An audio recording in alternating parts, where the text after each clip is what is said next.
तर चला सर्वांना शुभ दुपार, शुभ दुपार, शुभ दुपार. आता अमृता मॅडम सेशन घेणार आहेत. आमचं जे काही प्रशिक्षणाचं चाललेलं आहे की काही साधक तयार होत आहेत, शाळांमध्ये जायचं, इकडं जायचं, तिकडं जायचं, प्रशिक्षण द्यायचं आणि समाजसेवा करायची. त्यासाठी प्रत्येकाने एक एक विषय घेतला आहे. तर बघूयात अमृता मॅडमनी काय विषय घेतलाय. आणि आज त्यांना सुट्टी होती म्हणून मग त्या म्हटल्या मी आज घेते.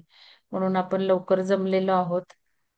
तर अमृता मॅडम तुम्ही सुरू करू शकता. आत्मवंदन सगळ्यांना धन्यवाद. धन्यवाद मॅडम, आपल्या विहंगमच्या प्लॅटफॉर्मला धन्यवाद. मला पीपीटी शेअर करायचे, तर को होस्ट वगैरे बनवू शकाल का? तुम्हाला होस्ट करते, होस्ट. हा, होस्ट केले. येस, झाले. एकच मिनिट, मी फक्त पीपीटी शेअर करते. 4 वाजता ही कार्यक्रम आहे डॉक्टर आदिती काळमेघ यांचा. आपण नवरात्रात देवींच्या आत्मकथा घेतो.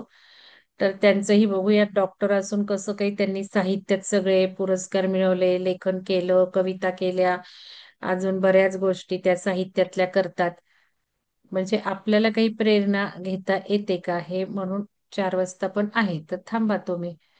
हा, करा मॅडम. तर सर्वांना आत्मवंदन.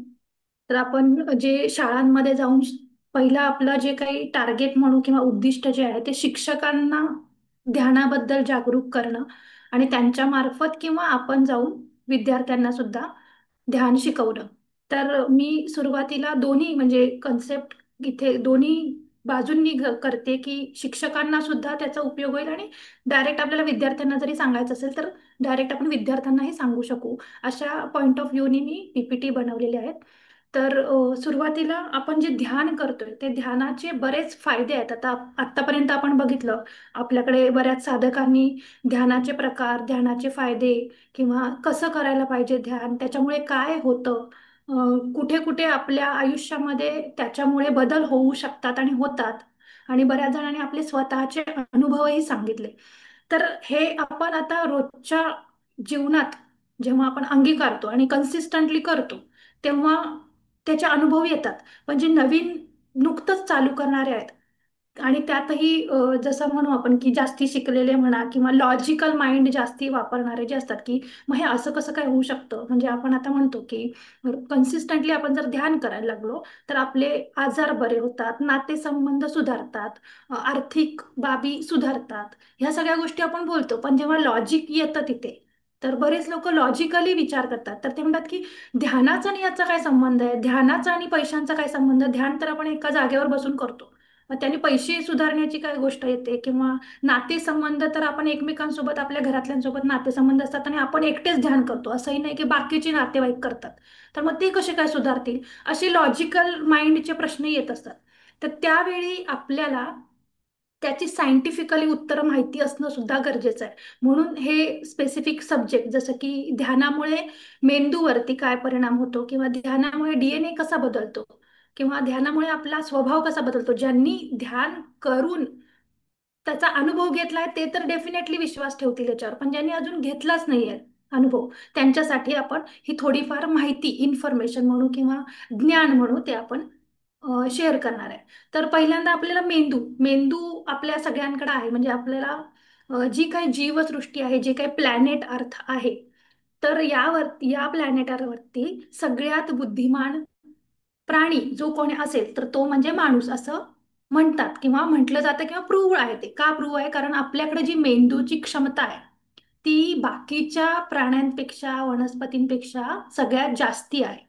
तर मग जास्ती म्हणजे काय, मग त्याच्यावर खूप सारं संशोधन झालं, बऱ्याच गोष्टी झाल्या, खूप सारे सायंटिस्ट लोकांनी त्याच्याबद्दल भाष्य केलंय.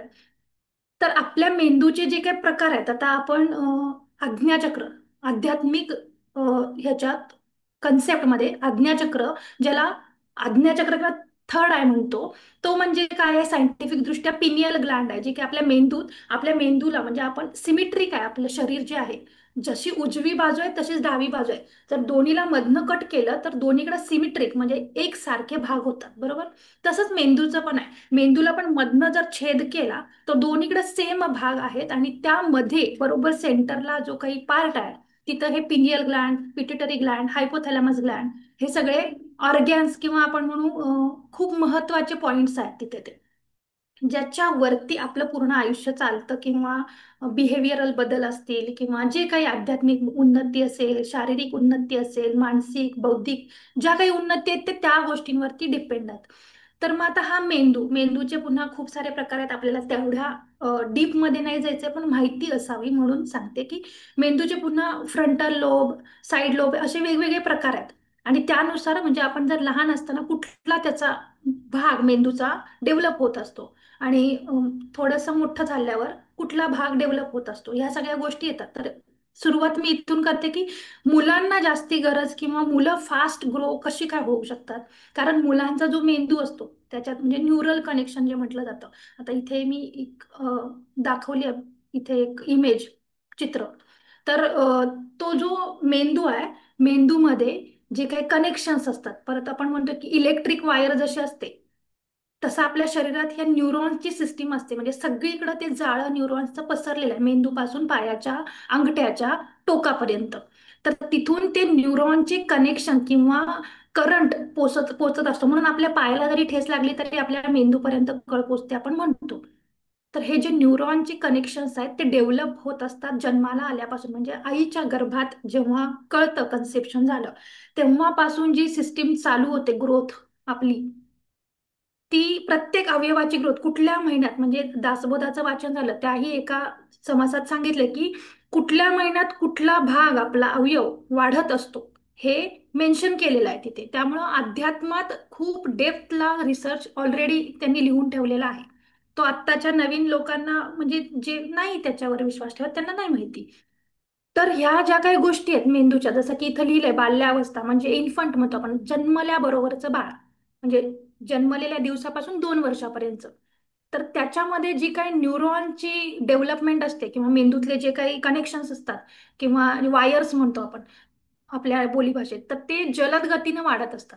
आणि संवेदनशीलता, भावनिक, हे जे काही आहे ना, हे सगळ्यात फास्ट ग्रोथ या पहिल्या 2 वर्षात मेंदूतल्या न्यूरॉन्सची होत असते. त्याच्यानंतरचं वयाचा एज जे काय आहे ते 2 ते 6 वर्षाची मुलं, त्यांच्यात काय होते, परिपक्वता यायला, म्हणजे प्री फ्रंटल कॉर्टेक्स, जसं म्हटलं की मेंदूचे वेगळे वेगळे भाग आहेत. आता आपल्याला त्या डीप मध्ये नाही जायचं, तर जेव्हा मुलं 2 ते 4 वर्षाची होतात, तेव्हा त्यांच्यात भाषेचं कौशल्य बघा. 2 ते 4 वर्षाची मुलं आहेत ना, बोलायला नुकतंच चालू करतात, तर ती कशी बोलतात, कारण पहिले 0 ते 2 वर्षाचे असतात, त्यांच्यात संवेदनशीलता जास्त असते, वाढ जास्त असते.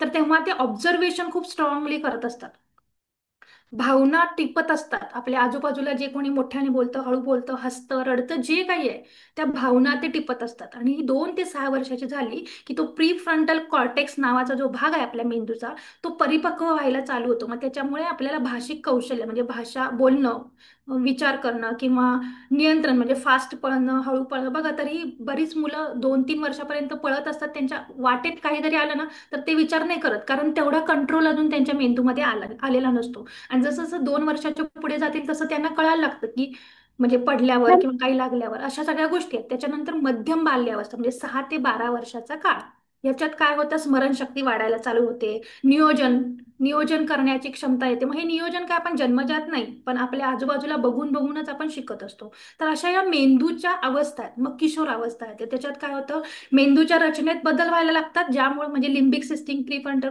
कॉर्टेक्स वगैरे हे जे काही पार्ट आहेत मेंदूचे, त्याच्यामध्ये परिपक्वता यायला लागते. ज्यामुळे काय होतं, भावनिक, सामाजिक, किंवा निर्णय घेण्याची क्षमता, किंवा एखादा डिसिजन, म्हणजे निर्णय म्हणजे डिसिजन जो घेतो आपण, तो आपण सगळ्या बाजूंचा विचार करून घेतो की फक्त आपल्याच बाजूचा विचार करून घेतो, हे सगळे कौशल्य विकसित होण्याचा जो काही महत्वाचा काळ आहे किंवा वय आहे, ते म्हणजे 12 ते 18 वर्षाचा काळ आहे. तर म्हणून लहान मुलांना, म्हणून म्हटलं जातं बघा की लहान मुलांना जितक्या लहान अवस्थेत आपण ध्यान शिकू, तितके ते लवकर अध्यात्मात पण प्रगती करतात आणि बाकीच्या पण त्यांच्या गोष्टींमध्ये प्रगती करतात. तर अशा पद्धतीने हे मेंदूचा विकास कसा होतो हे शॉर्ट मध्ये सांगितलं. तर मग आता अजून एक पार्ट आहे की लहान मुलं, म्हणजे आता शिक्षकांना ट्रेनिंग देण्याच्या उद्देशानं जर म्हटलं तर आपल्याला माहिती असलं पाहिजे ना की काय काय कन्सेप्ट असतात सायंटिफिकली. तर ह्याच्यात एक मिरर न्यूरॉन नावाची कन्सेप्ट आहे, ज्याच्यात काय होतं की मिरर म्हणजे काय, आरसा. तर बघा, आपण जेव्हा आरशात बघतो तेव्हा आपणच दिसतो ना आपल्याला आरशात. तर एक्झॅक्टली तसंच असतं, जेव्हा मुलं लहानाची मोठी होत असतात तेव्हा बऱ्याचदा आपल्याला जाणवतं की ते उलटं बोलणं, किंवा आपल्या घरात कोणी मोठी व्यक्ती काही करत असेल किंवा मोठा त्यांचे बहीण भाऊ काय करत असेल, एक्झॅक्टली ती लहान मुलं तसंच कॉपी करत असतात. तर ते का होतं? कारण नॅचरली त्यांच्या मेंदूमध्ये हे मिररिंग होणं चालू झालेलं असतं. मग हे मिरर न्यूरॉन्स एक लिहिलं इथे की अद्भुत शोध आहे, जे दर्शवतं की त्यांचा विकास होतोय म्हणून. आणि मेंदूच्या ज्या काही पेशी आहेत त्या कृतींचं निरीक्षण करायला सक्रिय झालेल्या असतात त्यावेळी, आणि त्यामुळे ते मिररिंग करतात. म्हणून समोरचा जो काही वर्तन करतो त्याप्रमाणे तेही वर्तन करायला लागतात. समोरचा जसा आवाज करतो तसं तेही आवाज करायला लागतात. समोरचा जसं वागतो तसं तेही वागायला लागतात. तर हे न्यूरॉनची जी काही मिररिंग कन्सेप्ट आहे ती तेव्हा डेव्हलप होत असते, विकसित होत असते. त्यामुळे भावना असतील, किंवा बोलण्याचा टोन असेल, किंवा चालण्याची हवी, किंवा आपण जे म्हणतो ना की चालण्याचा पण एक प्रत्येकाचा वेगळा हे असतो, तशा पद्धतीनं कोण कसं चालतं, किंवा मिमिक्री जे म्हणतो आपण तशा टाईपचं. तर हे सगळं करण्याची गोष्ट म्हणजे काय, मिरर न्यूरॉन. ते न्यूरॉन्स आहेत ते मिररिंग करतात, म्हणजे समोरचा जे करल तसं ते करायला बघतात. ह्या सगळ्या गोष्टी कधी होतात? लहान जेव्हा मेंदू डेव्हलप व्हायला लागतो तेव्हा. मग ह्या मिरर न्यूरॉन मध्ये बघून शिकण्याची क्षमता वाढवली जाते. आणि काय होतं, सामाजिकरित्या किंवा इमोशनल लेवलला जे काही आपल्याला व्यावहारिक शिकायचं असतं हे शिकलं जातं या मिरर न्यूरॉनमुळे. त्याच्यानंतर जसं म्हटलं की मोठे बहीण भाऊ किंवा आई वडील किंवा जे कोणी घरातले असतील, आजी आजोबा, त्यांचं बघून मुलं जे शिकतात ते या मिरर न्यूरॉन्सच्या मुळे शिकतात. म्हणून मिरर न्यूरॉन्सची भूमिका खूप महत्वाची आहे. म्हणून लहान वयात बऱ्याचदा म्हटलं जातं बघा, आपली आजी म्हणजे माझी आजी वगैरे पण अजूनही म्हणते की मुलं जेव्हा लहान असतात ना तेव्हा पालकांनी किंवा घरातल्यांनी आपण काय बोलतोय, कुठल्या टोन मध्ये बोलतोय, किंवा एक्सप्रेशन आपले, किंवा म्हटलं जातं की शाळेत बोर्डवर सुविचार लिहिला जातो की नेहमी खरे बोलावे. आणि घरात पालक म्हणतात की फोन आला की सांगा बाबा घरी नाहीयेत, आई घरी नाहीयेत. तर मुलं काय बघतात? लिहिलेलं बघत नाहीत, ते अनुभवलेलं जास्ती फॉलो करतात. मिररिंग ते जास्ती करत असतात. म्हणून लहान मुलांसमोर आपण काय आदर्श ठेवतो हे खूप महत्वाचं असतं, कारण की मेंदूची वाढ आपल्या तशी होत असते. आता पुढचा पॉइंट आहे ते सिनॅप्टिक प्रूनिंग. सिनॅप्टिक प्रूनिंग म्हणजे काय? जसं की एक एकदम सोपं उदाहरण सांगते मी तुम्हाला की कुंभार असतो बरोबर. आता गणपती झाले, गणपतीची मूर्ती बनवणं म्हणा, किंवा एका मातीच्या गोळ्यापासून एक आकार देणं त्याला, जी ही मॅडम जी तुम्ही कन्सेप्ट आहे. पीपीटी चालू केली आहे का? हो. कोणता आता दिसते? Synaptic pruning. नाही म्हणजे दिसत फाईल इथे. दिसत आहेत फक्त. हो ना, मी ओके. पहिल्यापासूनच सांगणार होते, पण म्हटलं आता करतील सुरू मग करतील. ते फोल्डरच दिसत होते मॅडम. ठीक आहे. बघा आता दिसतंय का? नाही. हा, आता दिसतीये. हो. हम्म. हा, ठीक आहे, करा सुरू. तर हे चार अवस्था मी सांगितल्या पहिल्यांदा: बाल्यावस्था, लहान मुलं, मध्यमावस्था आणि किशोरावस्था. त्याच्यात काय काय होतं त्याच्यानंतर ना मेंदू रोलचा मिरर न्यूरॉन्सची कन्सेप्ट सांगितली. आणि सिनॅप्टिक प्रुनिंग. सिनॅप्टिक प्रुनिंगचं सगळ्यात सोपं उदाहरण म्हणजे कुंभार, जसं की मातीला आकार देऊन एखादी वस्तू बनवणं, किंवा आता गणपती बनवला तो मातीपासून गणपती बनवला जातो, तसंच एखादं लहान मुलं असतं ते एखाद्या मातीच्या गोळ्याप्रमाणे असतं, आणि त्याला आपण जसा आकार देऊ तसं ते वाढत असतं किंवा डेव्हलप होत असतं. तर एक्झॅक्टली हीच कन्सेप्ट आपल्या न्यूरॉन्समध्ये म्हणजे मेंदूमध्ये असते, ज्याला सिनोप्टिक प्रुनिंग म्हणतात. मग ह्याच्यात काय होतं की हे इथे तुम्ही इमेज बघत असाल, एका रिसर्च पेपर मधली इमेज घेतलेली आहे ही. ह्याच्यात 7 वर्षाचा मधलं जे काही न्यूरॉन्स, ही ही जी काही इमेज आहे, 3 फोटो आहेत वेगळे वेगळे. पहिला जो फोटो आहे तो नॉर्मल अडल्टचा म्हणू शकता तुम्ही, अडल्ट म्हणजे 18 वर्षाच्या वरचे. मधला आहे तो 7 वर्षाच्या मुलांचा, मेंदूच्या आतमध्ये जसे न्यूरॉन्स असतात त्याचा फोटो आहे. आणि तिसरा फोटो जो आहे तो 15 वर्षाच्या मुलांच्या मेंदूच्या न्यूरॉन्सचा आहे. तर 7 वर्षाच्या मुलांच्या मेंदूच्या न्यूरॉन्स मधला जो फोटो आहे त्याच्यात तुम्हाला थोडंसं खूप जास्ती न्यूरॉन्स दिसतात. वायरिंग जे म्हणतो आपण, ते खूप जास्ती दिसत आहेत. तर हा जो पिरियड असतो खूप इम्पॉर्टंट असतो. का? कारण तेव्हा माती जशी कुंभाराला पाहिजे असते, घट्ट मऊ किंवा पातळ जशी, ती सिच्युएशन, ती स्टेज असते 7 वर्षाच्या मेंदूची, न्यूरॉन्सची. आणि त्या काळात जर आपण त्याला जे काही देऊ किंवा जे काही ज्ञान देऊ, जे काही शिकू, ते त्याप्रमाणे आकार घ्यायला लागतात. तर जेव्हा कुंभार त्या तयार झालेल्या मातीच्या गोळ्याला आकार म्हणजे त्या चाकावर ठेवून हात फिरवतो बरोबर, गोल फिरवला अलगदपणे तर ते गोलाकार बनतं, थोडंसं दाबलं की मग ते असं पट्टीसारखं बनतं. एक्झॅक्टली सेम सिच्युएशन या 7 वर्षाच्या मेंदूच्या न्यूरॉन्सची असते. तेव्हा आपण जे काही त्यांना शिकवू, जे काही आपण त्यांना सांगू, त्याप्रमाणे ते आकार घ्यायला लागतात किंवा तसं बिलीफ सिस्टीम म्हणू आपण किंवा तसं वळण लागणं म्हणून ते लागायला चालू होतं. म्हणून सिनॅप्टिक प्रुनिंग ही कन्सेप्ट खूप महत्वाची आहे, कारण ह्याच्यात मुलांना आपल्याला जे काही शिकवायचं आहे म्हणजे लाईफ टाईमसाठी जे काही आपण इथिक्स म्हणू, प्रिन्सिपल्स म्हणू किंवा जे काही तत्व म्हणू आपण, त्यांना आपल्याला जी काही शिकवायची आहेत ॲज अ पॅरेंट म्हणून किंवा एक समाजाचा घटक म्हणून, तर ती ह्या वयात जी आपण शिकवू ते त्यांच्या शेवटच्या क्षणापर्यंत मेंदूमध्ये ते स्टोअर राहत असतं. म्हणून हे सिनॅप्टिक प्रुनिंगची जी काही काळ आहे, कालखंड आहे, तो तो खूप महत्वाचा असतो. आणि एकदा हा कालखंड थोडासा पुढे गेला म्हणजे 7 वर्षाच्या पुढे गेला, जसं जसं जाऊ तस तसं हे न्यूरॉन म्हणजे सिलेक्टेड जे काय आपण शिकलेलं असतो ते फिट होतं त्याच्यात. आणि मग ते जे काही न्यूरॉनचे वायरिंग असतं ते पक्व व्हायला चालू होतं. म्हणून मग तुम्ही जर पहिली इमेज बघितली अडल्ट मेंदूची, तर त्याच्यात कमी झालंय ते वायरिंग. तेच ॲज कम्पेअर टू 15 वर्षाचं बघितलं तर 7 वर्षापेक्षा कमी झालंय, पण अडल्ट पेक्षा जास्ती वायरिंग आहे. म्हणजे काय, कमी वायरिंग होणं म्हणजे फिक्स होणं. आपण जे काही शिकत जातो ना ते फिक्स होतं आणि त्याचं वायरिंग घट्ट होऊन जे रिजिडिटी म्हणतो आपण की चेंज करणं अवघड होणं वगैरे, तर अशा प्रकारचं हे मेंदूमधले इमेजेस आहेत त्या. तर त्या सायंटिफिकली रिसर्च पेपर्समध्ये प्रूव्ह करून दाखवले की काय काय चेंजेस होतात आपल्या मेंदूमध्ये वयानुसार वगैरे. तर यानुसार इथे सिनेप्टिक प्रूनिंग आहे. त्याच्यानंतर आहे की आता तुम्ही म्हणाले की हे सगळं आम्ही घेऊन काय करू, बरोबर?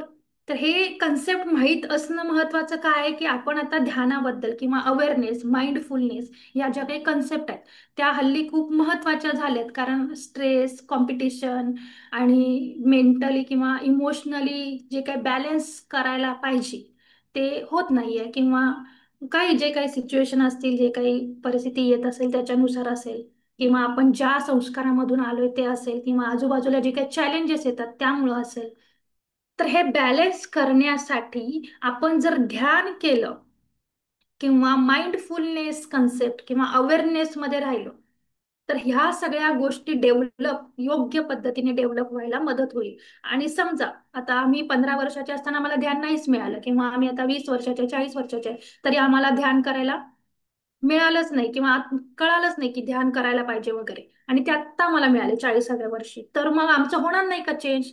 तर असं अजिबात नाहीये. कारण माणसाचा मेंदू जो आहे ना तो एक मॅजिकल कन्सेप्ट आहे. मॅजिकल म्हणजे काय, जादू म्हणू शकतो आपण त्याला, की आपण जर ठरवलं तर कोणत्याही वयात कुठलीही गोष्ट आपण चेंज करू शकतो. एवढी फ्री विल किंवा एवढी पॉवर आपल्या आतमध्ये आहे आणि असते.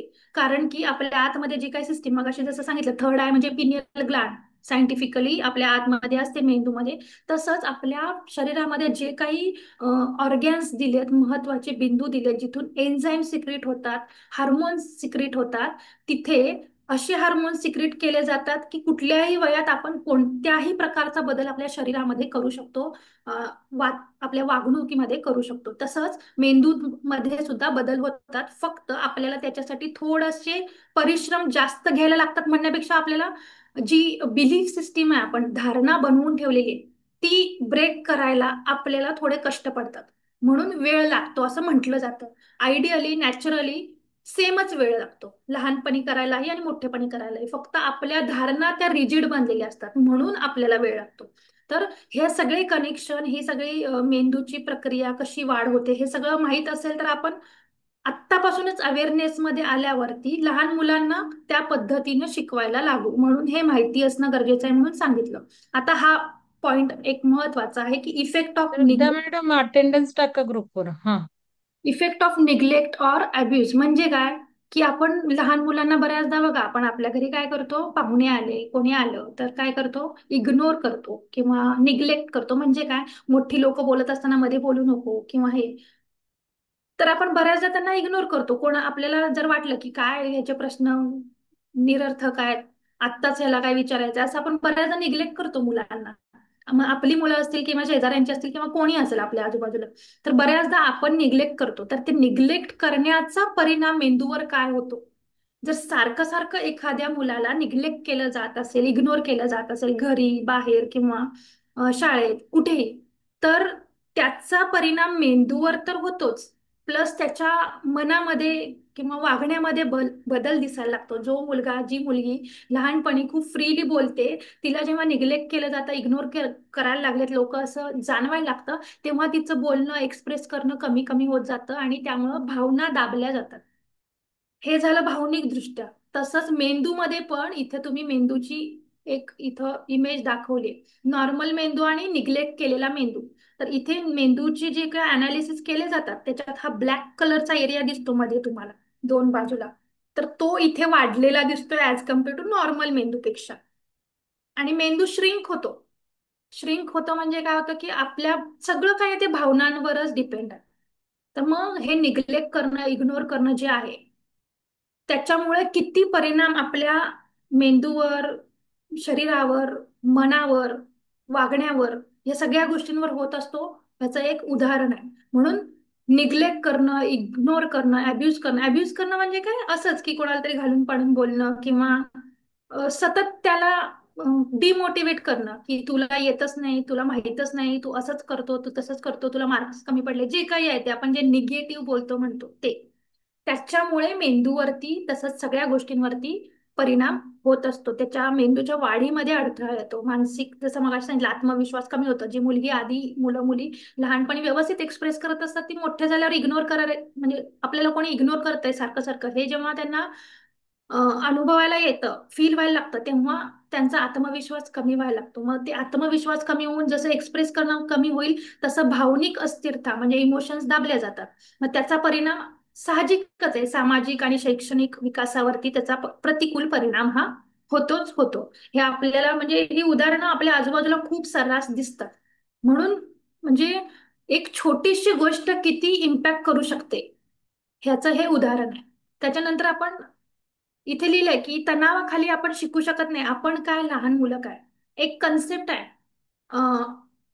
फाईट आणि फ्लाईट मोड म्हणून. फाईट अँड फ्लाईट मोड असं एक कन्सेप्ट आहे, इंग्लिशमध्ये त्याला म्हटलं जातं. म्हणजे काय, जेव्हा आपण खूप ताणतणावात असो, किंवा मी एक प्रश्न विचारते तुम्हाला, तुम्ही चॅट बॉक्समध्ये उत्तर देऊ शकता.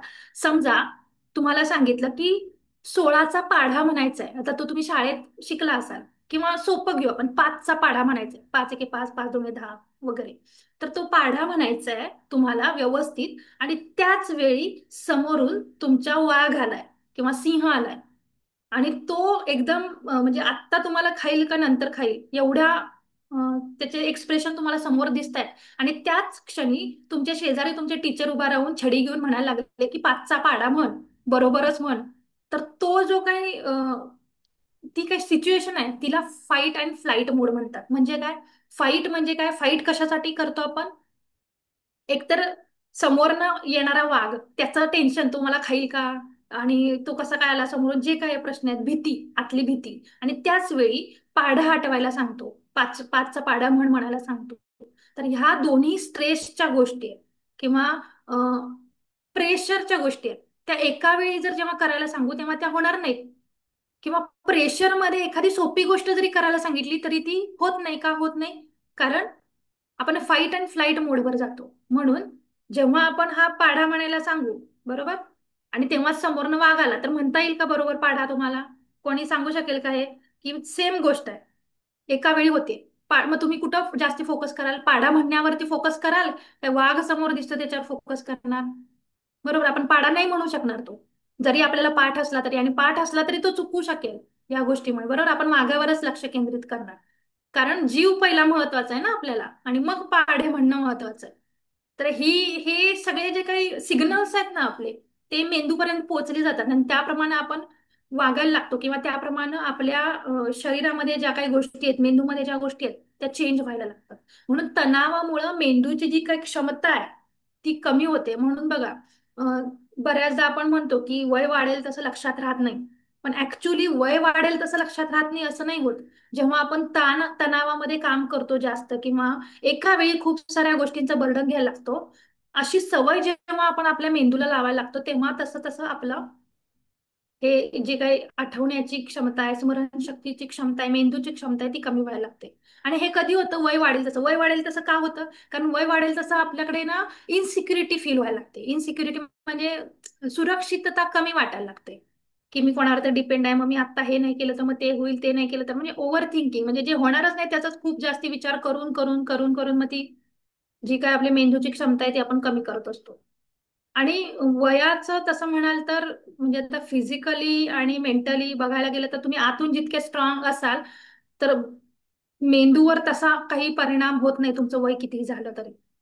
आपला मेंदू नेहमी ताजा तवाना, म्हणजे प्रत्येक वेळी एकदा मागे पण सेशन झाले त्याप्रमाणे डीएनए वरती बोलले होते तेव्हा त्याच्यात पण असंच आहे की आपण एपिजेनेटिक्स नुसार रोज नवीन नवीन सेल्स निर्माण करत असतो. तसंच आपल्याकडे रोज नवीन म्हणजे जुन्या सेल्स मधून नवीन सेल्स पेशी तयार होत असतात.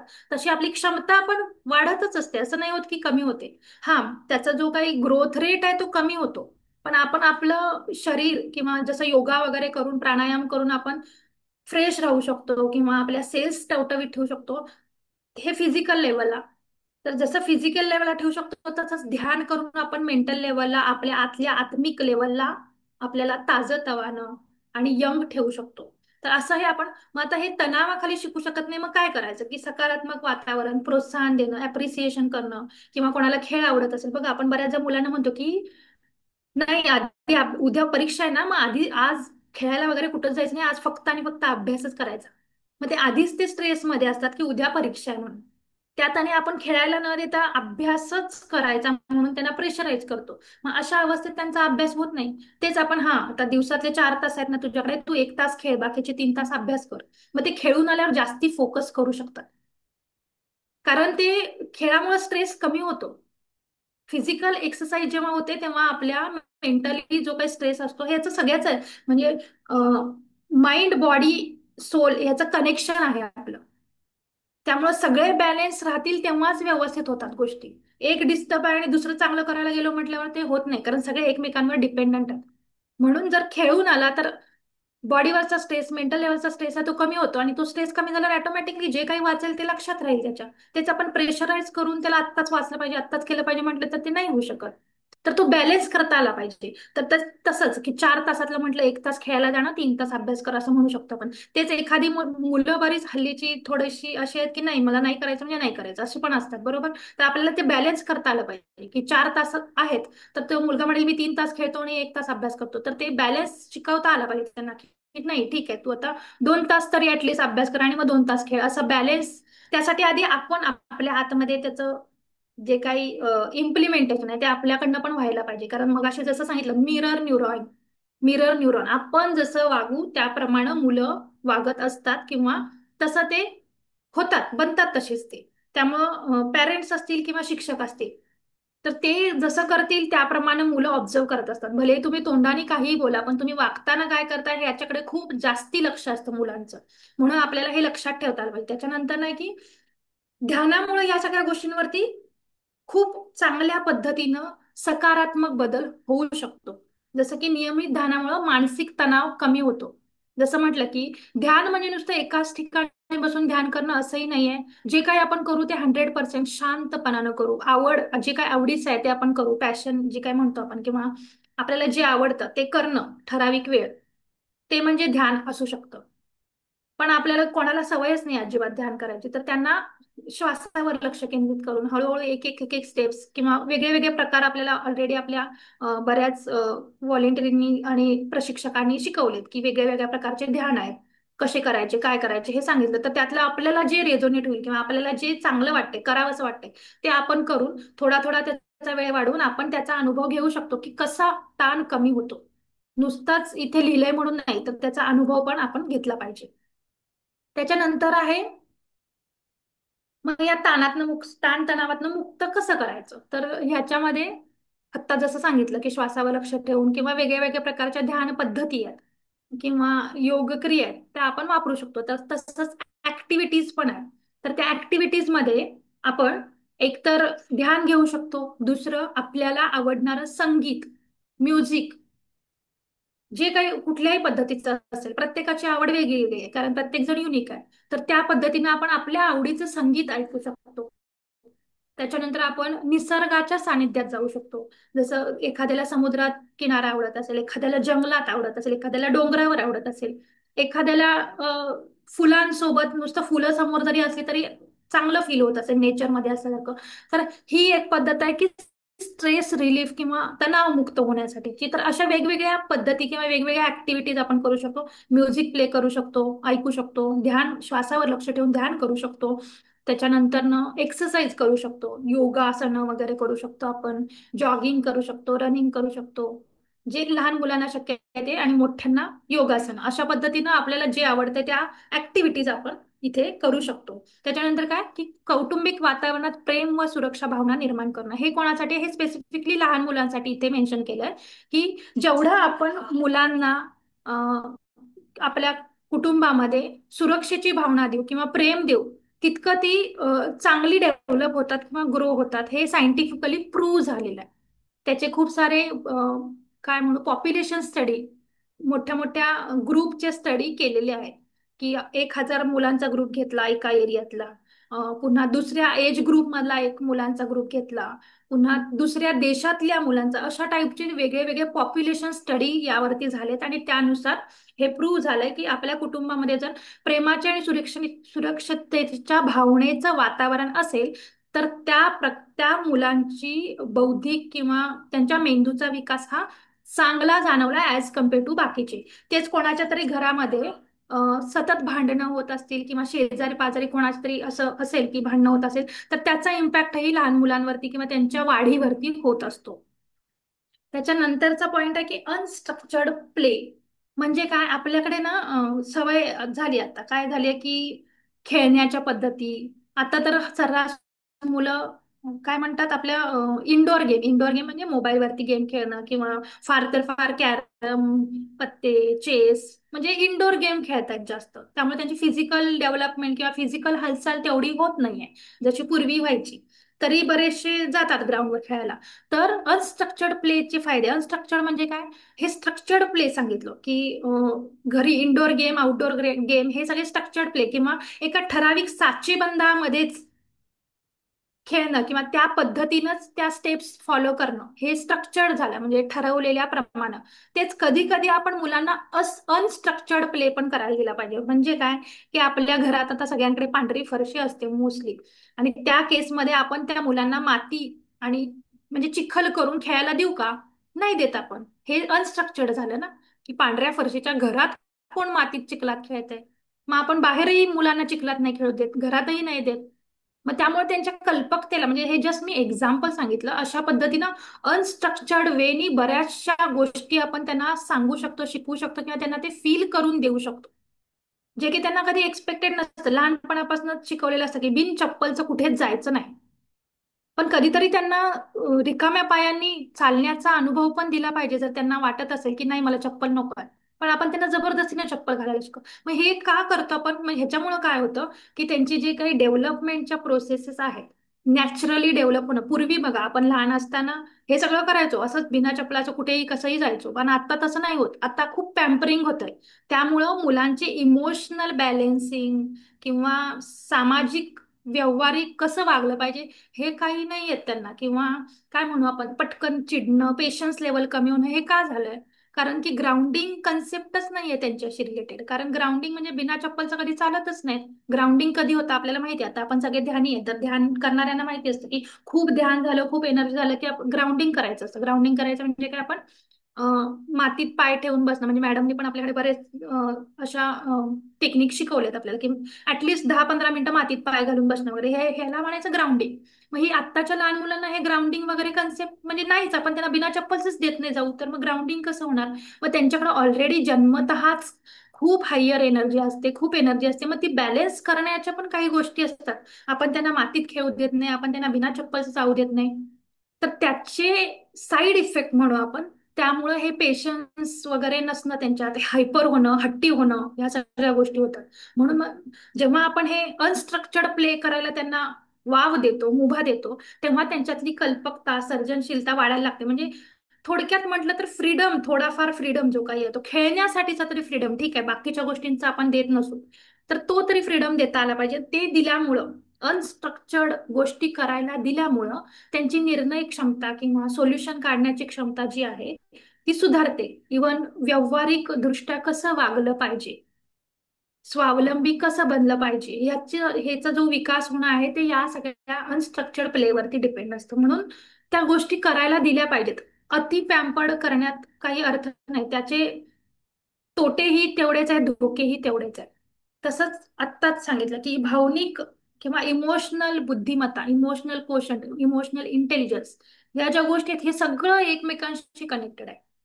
मग जसं ग्राउंडिंग नाही झालं तर हे सगळं हायपर होणं वगैरे असतं. तसंच आपण जसं आपल्याला जसं वाटतं की माझ्या भावनांचा दुसऱ्याने आदर करावा, तसंच आपणही दुसऱ्यांच्या भावनांचा आदर करणं खूप गरजेचं आहे.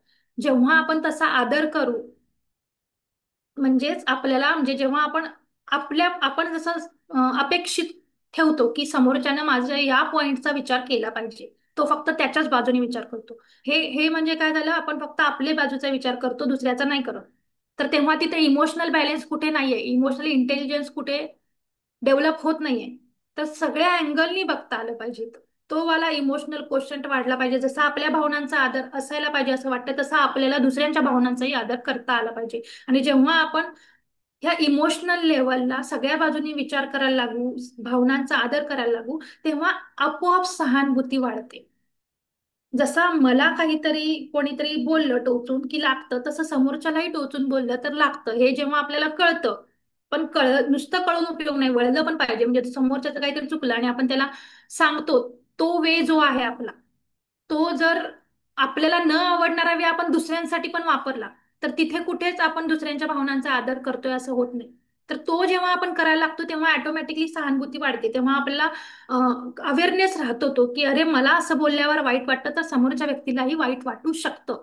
आणि जेव्हा हे वाटतं, हे फिलिंग्स येतात, जेव्हा भावनांचा आदर होतो, तेव्हा आपोआप सहानुभूती वाढायला लागते, इम्पथी कंपॅशन वाढायला लागतं. आणि त्यानुसार आपलं संवाद कौशल्य सुद्धा विकसित व्हायला लागतं. आणि हे जसं जसं व्हायला लागेल तस तसं, जसं आपण आपल्या सोबत दुसऱ्यांच्या भावनांचा आदर करतो, तस तसं सहानुभूती वाढायला लागते. तस तसं हे जे काय मानसिक स्वास्थ्य टिकवणं आहे, म्हणजे आपलंही मानसिक स्वास्थ्य असेल आणि समोरच्याचंही मानसिक स्वास्थ्य असेल, तर ते दोन्ही बॅलन्स करायला, टिकवण्यासाठी मदत होते. तर असं हे सगळं एकमेकांवरती डिपेंडंट आहे. तर मग आता पुढचा पॉइंट आहे की मुलांसाठी रोल रोल मॉडेलची भूमिका. म्हणजे ऍज अ शिक्षक, ऍज अ पॅरेंट, आपण मुलांसमोर रोल मॉडेल असतो. जसं मगाशी सांगितलं, मिरर न्यूरॉन कन्सेप्ट. मुलं आपल्याला खूप खूप स्ट्रॉंगली ऑब्झर्व करत असतात, की बारीक बारीक गोष्टी सुद्धा ते ऑब्झर्व करत असतात, की आपण काय घातलंय, आपण कसं बोलतोय. एकच शब्द म्हणजे जे टीचर आहेत त्यांनी अनुभवलंही असेल की एकच शब्द जर आपल्याला परत परत बोलायची सवय असेल, म्हणजे जस्ट एक गमतीचा भाग म्हणून सांगते की कॉलेजमध्ये असताना आमच्याकडे एक शिक्षक होते. तर त्यांना आहे ना एक्झॅक्टली हा शब्द म्हणायची, खूपदा म्हणायची सवय होती. तर म्हणजे माझ्याच बेंचच्या बाजूला दुसरे 2 जण बसायचे. तर ते काय करायचे, ते सर आले की ते एक्झॅक्टली म्हणजे त्यांचं लेक्चर चालू झाल्यापासून संपेपर्यंत ते किती वेळा एक्झॅक्टली म्हणतात हे काउंट करायचे. म्हणजे त्या रेषा मारायचे, 1 2 3 4, मग 5वी रेषा शिकवत, असं करून ते काउंट करायचे की आज सर किती वेळा एक्झॅक्टली म्हटले. आणि प्रत्येक लेक्चरला ते बाकीच्यांना सांगायचे की आज तुम्ही इतके वेळा एक्झॅक्टली. म्हणजे अ, मुलांचं इतकं लक्ष असतं किंवा आपण काय बोलतो, काय घालतो, काय एक्सप्रेस करतो, कसे एक्सप्रेशन देतो, कसे हातवारे करतो, ह्याच्यावर खूप बारकाईनं, म्हणजे स्वतःची मुलं असतील किंवा आपण टीचर म्हणून शाळेत कॉलेजमध्ये शिकवायला जात असू तर तिथली मुलं असतील, तर ते खूप स्ट्रॉंगली आपल्याला ऑब्झर्व करत असतात. त्यामुळे ऑब्झर्वेशन इतकं स्ट्रॉंग असतं त्यांचं. त्यामुळे आपण अवेअरनेसमध्ये असणं किंवा as a role model, as a idol किंवा ऍज अ आदर्श म्हणून आपण त्यांच्या समोर समोर असतो, तर आपण काय बोलतो, काय वागतो, कसं बिहेव करतो, कसं ओरडतो, कुठल्या शब्दात ओरडतो, त्या ओरडण्यामध्ये काय प्रकारचे शब्द वापरतो आपण, हे सगळं ते खूप म्हणजे स्ट्रॉंगली ऍब्झॉर्ब करत असतात, शोषून घेत असतात मुलं. कारण त्यांच्या मेंदूची वाढ त्यावेळी होत असते झपाट्यानं. म्हणून म्हणून मुलांसाठी जेव्हा आपण रोल रोल मॉडेल म्हणून असतो किंवा तशी भूमिका आपली असते, तेव्हा आपलं वर्तन, आपला प्रभाव हा सकारात्मक असला पाहिजे. तसंच नैतिक मूल्य आपण जोपासली पाहिजेत. आधी आपण ती अंमलात आणली पाहिजे, मग आपण सांगू शकतो मुलांना. तसंच आपल्यामध्ये आधी पेशन्स पाहिजेत, मग आपण मुलांना सांगू शकतो की पेशन्स वाढवा म्हणून. तर अशा पद्धतीनं मुलं जी आहेत ती सांगण्यापेक्षा बघून जास्ती शिकत असतात. मिरर न्यूरॉन ही कन्सेप्ट खूप स्ट्रॉंग असते त्यांच्यात. तसंच जस इथे पॉइंट लिहिला की मुलांना प्रेरित करण्यासाठी प्रत्यक्ष उदाहरण महत्वाचं आहे. जर आपण बाकीचं नुसतं पुस्तकातलंच सांगत गेलो किंवा नुसतं थेरी पार्ट सांगत गेलो तर त्याच्यात इंटरेस्ट येत नाही मुलांना. इव्हन आपल्यालाही नाही येत तेच तेच तेच तेच ऐकण्यात. त्याच्यापेक्षा आपण स्वतःच्या आयुष्यातली जेव्हा उदाहरणं देतो तेव्हा ते इंटरेस्टिंग वाटतं. म्हणून मुलांसमोर जर ऍज अ रोल मॉडेल म्हणून आपण असतो, ऍज अ शिक्षक, ऍज अ पॅरेंट म्हणून असतो, तर एक आदर्श शिक्षक, एक आदर्श पालक कसे असावेत असं आपल्याला वाटतं त्याप्रमाणे आपण वागलं पाहिजे. निदान आपण प्रयत्न तरी केले पाहिजेत. तसंच ह्या चांगल्या बाजू झाल्या, मग आपलं कधीतरी चुकू शकतो मुलांसमोर. तेव्हा तेवढ्याच कुशलतेनं आपल्याला त्यांच्या समोर माफीही मागता आली पाहिजे किंवा हो हे माझं चुकलं हे एक्सेप्ट करता आलं पाहिजे. कारण मुलं चूक एक्सेप्ट करणंही आपल्याकडनंच शिकत असतात. तेच आपल्याकडं आपल्या घरी वडील किंवा आईपैकी कोणी असं असेल की चुकलं तरी एक्सेप्टच नाही करत, तर त्यांच्या घरच्या मुलांमध्येही तो गुण दिसून येतो. हे सायंटिफिकली रिसर्चमध्ये खूप साऱ्या पेपरमध्ये नमूद केलेलं आहे. म्हणून ऍज अ रोल मॉडेल म्हणून आपण काय करतो तर इथे दिले, watch your attitude around your children, they will pick up the good and bad from you. You are their biggest teacher. म्हणजे तुम्ही पालक असा, टीचर असा किंवा काही असा, तुमच्या घरी जर लहान मुलं असतील तर तुमचा ॲटिट्यूड कसा आहे, तुमच्या म्हणजे तुमच्या आजूबाजूला जर मुलं असतील तर तुमचा ॲटिट्यूड कसा आहे, तुमचा तो चांगला आहे की वाईट आहे हे नंतरचा भाग आहे. पण तो पिक करत असतात, ते ऍब्झॉर्ब करत असतात. त्यामुळे तुम्ही खूप मोठे टीचर असता किंवा तुम्ही खूप मोठे आदर्श असता मुलांसमोर. तर हे good bad as a scientific ठीक आहे, पण आध्यात्मिक दृष्ट्या चांगलं वाईट आपण आता जर हायर लेवलला जाऊन बघायचं म्हटलं तर ह्या सगळ्या गोष्टी आपणच तयार केल्यात, चांगलं काय वाईट काय. फॉर एक्झाम्पल सांगायचं झालं तर एखाद्याच्या दृष्टीने आपण नकार देणं किंवा मला जमत नाही हे सांगणं चुकीचं असू शकतं. एखाद्याला वाटतं की नाही अपॉर्च्युनिटी आली तर ती घ्यायला पाहिजे. तेच एखाद्याच्या दृष्टीनं मला जमणार नाही हे वेळेत सांगितलंय त्यासाठी तो अप्रिशिएट पण करतो, बरोबर वाटतं त्याला, कारण की आत्ताच त्यानं सांगितलं की हा बाबा मला हे नाही जमू शकत आता. तर ह्या दोन्ही गोष्टी आहेत, म्हणजे गोष्ट एकच आहे पण त्याला घेणारे जे प्रकार आहेत किंवा घेतलं जे जातं चांगलंही वाईटही हे आपणच ठरवलेलं असतं. प्रत्येकाच्या प्रॉस्पेक्ट्सनी ते वेगळं होत असतं. त्यामुळं चांगलं वाईट ही पुढची गोष्ट आहे. पण आपण जे काही करतो ते अवेअरनेस मध्ये आहे का, माइंडफुली करतोय का, म्हणजे जे काही करतोय ते जागृत अवस्थेत करतोय का, हे खूप महत्वाचं आहे. आता पुढचं आहे की सकारात्मक मार्गाने शिस्त लावणं. मग आपण लहान मुलांना शिस्त लावणं खूपच महत्वाचं आहे. खूपदा आपण बोलत असतो, पालक पालकांच्यात किंवा आयांच्या ग्रुप असेल, फोन असेल, चालू असतं की नाही आता हल्लीच्या मुलांना शिस्तच नाही आहे किंवा टीचर मध्ये पण डिस्कशन होत असतं. तर हे सुद्धा ती मुलं ऐकत असतात. एक सांगायचं उदाहरण म्हणजे काय म्हणू आपल्याला रिअल एक्झाम्पल की एका मैत्रिणीचा फोन आला होता आणि ती म्हणत होती म्हणजे ट्युशनशी रिलेटेड विषय चालला होता की ट्युशन मध्ये काही मुलं, आता एका वर्गातली मुलं वेगवेगळ्या ट्युशनला जातात, मग त्यांच्यामध्ये डिस्कशन होत असतं. तर मग त्यांचं फी वरनं काहीतरी डिस्कशन चालू होतं मुलांचं. मग काही मुलं म्हटली की माझी फी एवढी आहे, काही मुलं म्हटली की आमची कमी आहे. मग असं त्यांचं डिस्कशन होतं.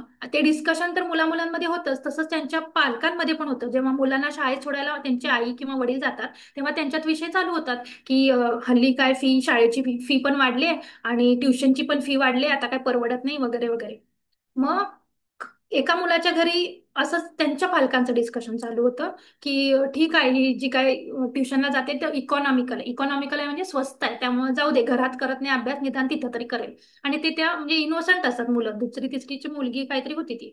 मग तिने सांगितलं येऊन ट्युशन मधल्या टीचरना की टीचर टीचर आमच्या घरी ना आई बाबा असं बोलत होते की तुमचा क्लास आहे इकॉनॉमिकल आहे म्हणून पाठवतात, निदान घरात करत नाही, निदान बाहेर तरी जाऊ देत, तिथे तरी काहीतरी करू देत. म्हणजे मुलं इनोसंट असतात, त्यांना ऍक्च्युली त्यातलं चांगलं काय वाईट काय हे माहित नसतं. ते इनोसंटली सगळं सांगून देतात. पण त्याचा इम्पॅक्ट, आता ती लहान आहे तोपर्यंत इनोसंटली सांगितलं, पण तेच शब्द मोठे झाल्यावरही त्यांच्या लक्षात राहतात.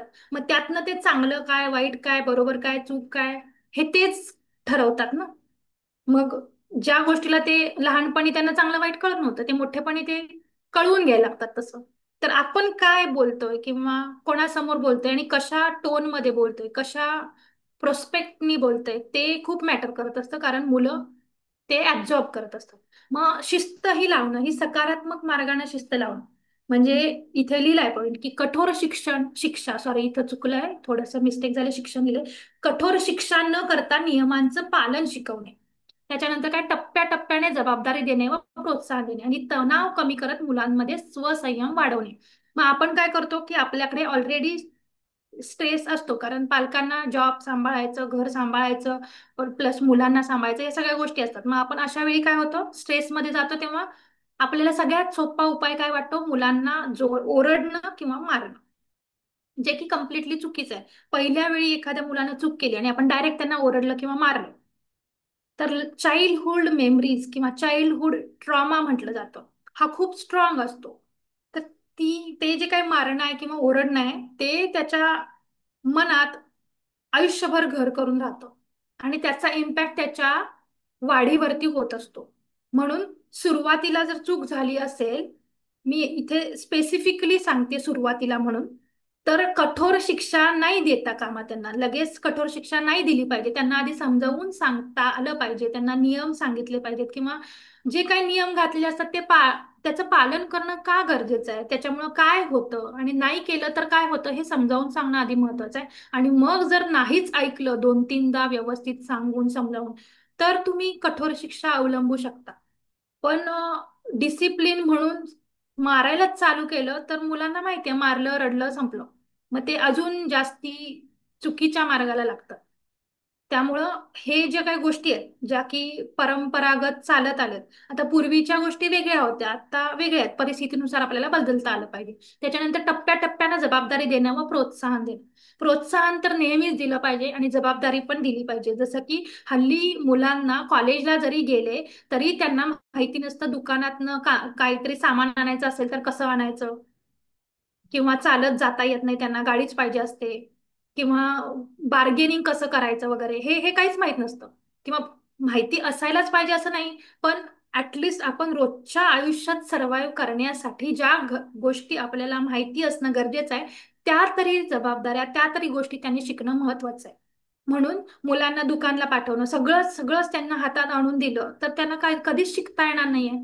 मग आपण त्यांच्या जो काही सोल प्लॅन आहे किंवा त्यांची जी काही जर्नी आहे शिकण्याची, लर्निंगची, त्याच्यात आपण इंटरफेअर करतो म्हणजे काय, की मला जो त्रास झालाय तो माझ्या मुलांना होऊ नये म्हणून मी मला जेवढं शक्य आहे तेवढं त्यांना हातात देते.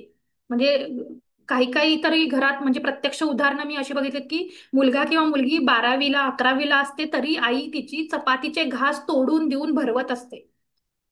मग हीच जर गोष्ट ती मुलगी बाहेर शिकायला गेली, तो मुलगा बाहेर शिकायला गेला, तर त्याच मुलाला किंवा मुलगीला शिकणं किती किंवा सर्वाइव्ह होणं किती अवघड होऊ शकतं, हे आपण विचार करत नाही. आपण म्हणतो जाऊ दे, तेव्हाच तेव्हा बघेल, आता मी आहे ना म्हणून करते, इतकं आपण पॅम्पर करतो. आणि मग काय होतं त्याचा विस्फोट, की एखादी गोष्ट आपण कधीतरी नाही केली किंवा आपल्याला करायला जमली नाही किंवा न कळत किंवा आपल्याला लक्षात न येता जर करायची राहून गेली, तर मुलं तेवढंच लक्षात ठेवतात आणि त्याचे पण मग उद्धट बोलणं किंवा मग आईबद्दल किंवा वडिलांबद्दल मनामध्ये तिरस्कार निर्माण होणं.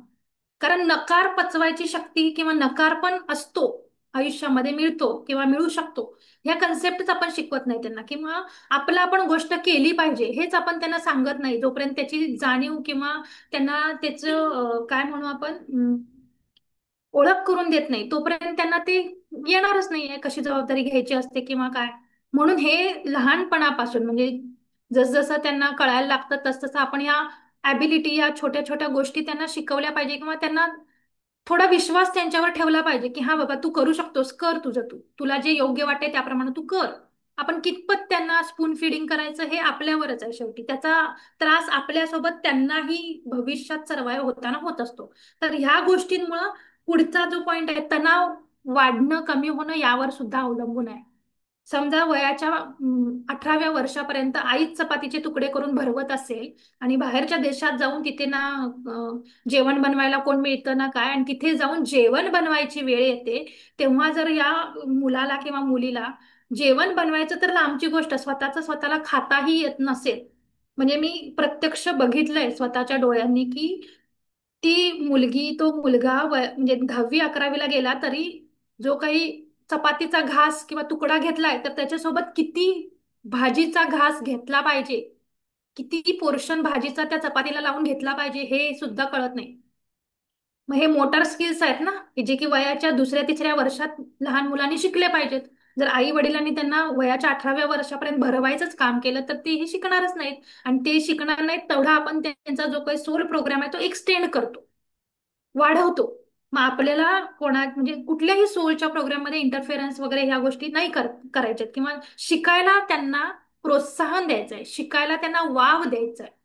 सगळंच मीच करून देते असं नाही करायचंय. त्यांचं जे काही लर्निंग आहे ते त्यांना झालं पाहिजे. तर अशा पद्धतीनं मेंदूचा खूप मोठा भाग आहे की जो आपलं आयुष्य बदलवू शकतो. मग आता मेंदूतलं जे काही सांगितलं, synaptic pruning, mirror neurons, okay, हे सांगितलं बरोबर. हे कसं बदलू शकतो आपण? जसं इथं वयानुसार रिसर्च पेपरमध्ये लिहिले, 7व्या वर्षी सिनेप्टिक प्रूनिंग म्हणजे सिलेक्टिव्ह प्रूनिंग होतं. सिलेक्टिव्ह म्हणजे आवश्यक असेल तेवढंच घेऊन आकार दिला जातो, जे म्हटलं मी ते होतं.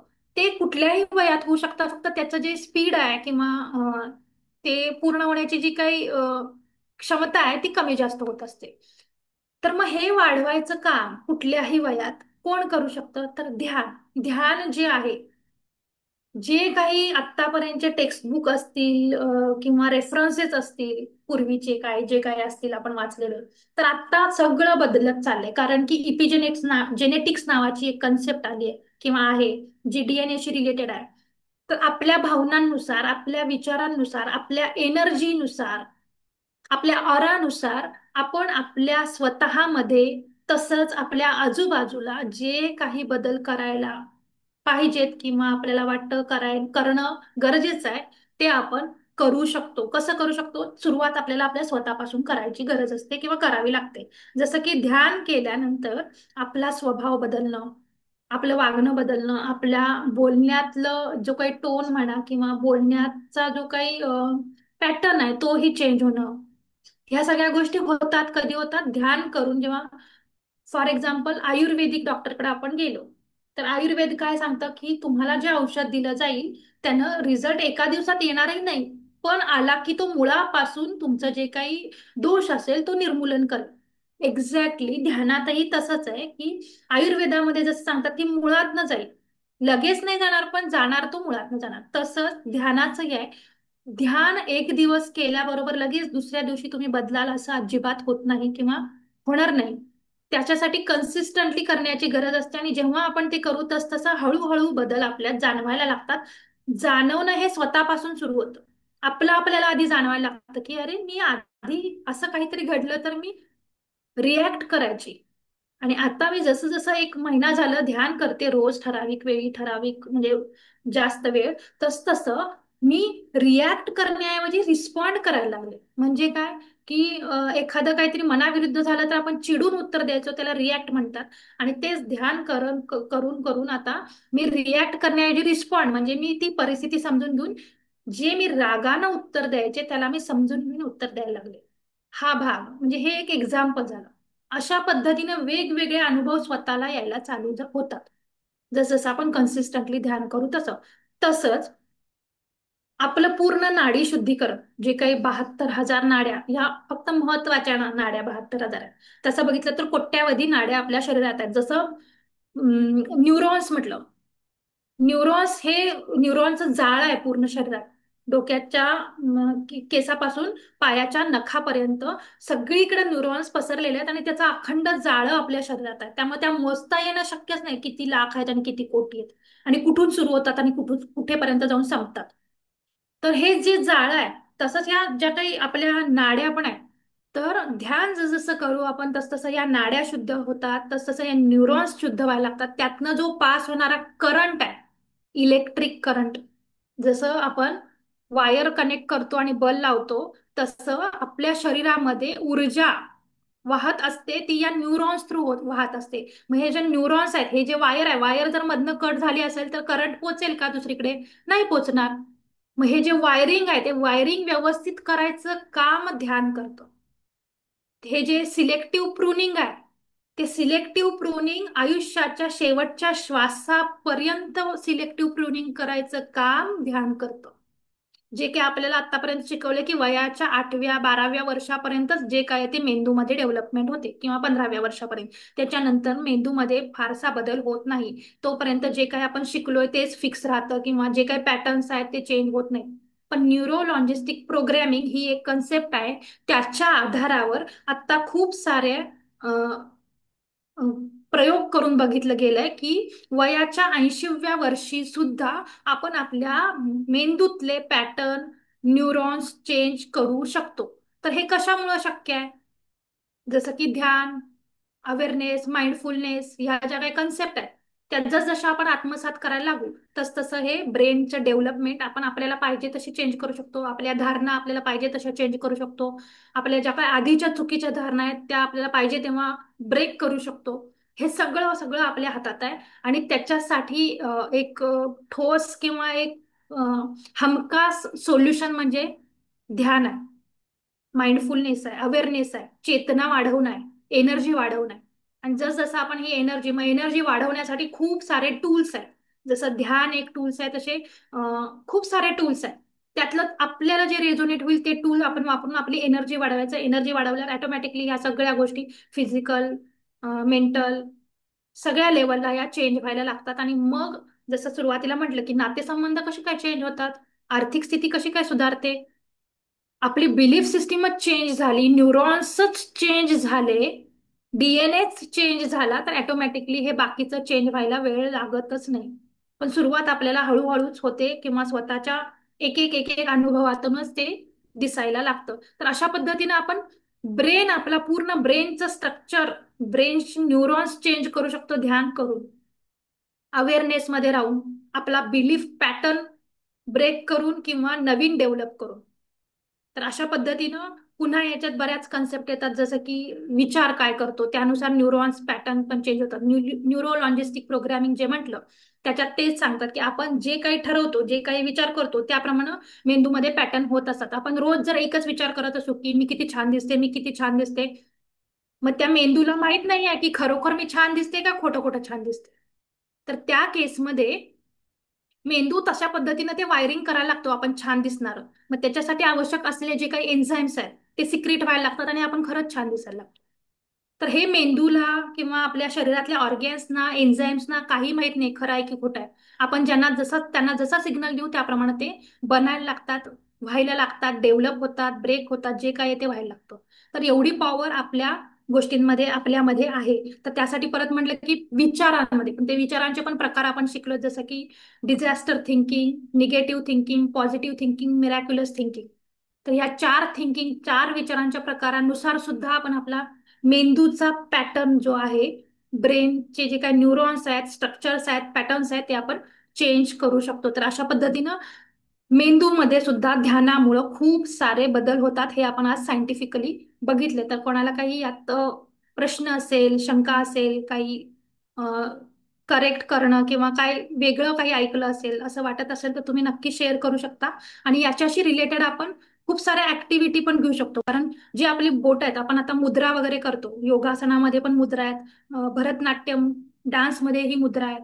तर त्या मुद्रांचं कनेक्शन मेंदूला आहे. म्हणजे आपले जे काही टोक आहेत, बोटांची टोकं, मग ती हाताच्या बोटांची असतील किंवा पायाच्या बोटांची असतील, तर त्या टोकांचं डायरेक्ट कनेक्शन ब्रेनशी रिलेटेड आहे. म्हणून जेव्हा आपण मुद्रा करतो तर त्याचा इफेक्ट लगेच आपल्याला दिसतो. तर जेव्हा मेंदूशी रिलेटेड काही आजार होतात तर त्या आजारांवरती ठोस असे अजून काही मेडिसिन्स निघाले नाही आहेत किंवा ते निघालेले मेडिसिन्स काम करत नाहीत, त्यावेळी काय केलं जातं तर ह्या बोटांचे व्यायाम प्रकार सांगितले जातात आणि ते व्यायाम प्रकार करून घेतले जातात. असे वेगवेगळे व्यायाम प्रकार शिकून रोज वेगळा वेगळा व्यायाम प्रकार करून त्या पद्धतीने जसं की एका वेळी करंगळी पण ओपन करायची आणि अंगठा पण. आपण असा हात केला की असं बघा आपल्याला जमतंय का, हात ओपन करायचा, अंगठा आणि करंगळी तसंच हात ओपन करायचा दोन्ही, हे सोपं आहे. एक सेम बोट ओपन करणं सोपं आहे पण वेगळं वेगळं बोट ओपन करणं अवघड आहे. तर अशा पद्धतीचे ब्रेन ऍक्टिव्ह होण्यासाठी किंवा न्यूरॉनचे जे काही कनेक्शन्स आहेत सिनॉप्टिक प्रुनिंग वाले, ते सिलेक्ट करण्यासाठी अशा ऍक्टिव्हिटी दिल्या जातात ज्या की ब्रेन किंवा न्यूरॉन स्पेशालिस्ट जे असतात मेंदू तज्ज्ञ, ते हल्ली अशावाल्या टेक्निक्स वापरायला लागले आहेत आणि त्याचा खूप चांगला रिझल्ट मिळत आहे. तसंच मुद्रा सुद्धा आपल्या काम करतात, कारण की त्याचं सगळ्याचं कनेक्शन पुन्हा या न्यूरॉनशीच आहे. जेव्हा ताण येतो, एखादी मुद्रा आपण केली आणि त्याचा ताण येतो बघा. मॅडम आदिती मॅडम आलेले आहेत. येस. तर अशा आपलं पद्धतीने नेक्स्ट आपण हे सेशन आहे ना, कन्क्लुजन सांगा. छान झालं, मस्तपैकी सांगितलं तुम्ही. तर अशा पद्धतीनं न्यूरॉनवरती चेंज होऊन आपण आपलं आयुष्य चेंज करू शकतो, बदलू शकतो. नातेसंबंध, आर्थिक समस्या, मेंटल समस्या जे काही आहे ते सगळं आपण चेंज करू शकतो ध्यान करून आणि मेंदूमधले बदल घडवून आणून. तर खूप खूप धन्यवाद सर्वांना ऐकून घेतल्याबद्दल. धन्यवाद अमृता मॅडम, छान सांगितलं तुम्ही. आणि ह्याची खूप गरज आहे.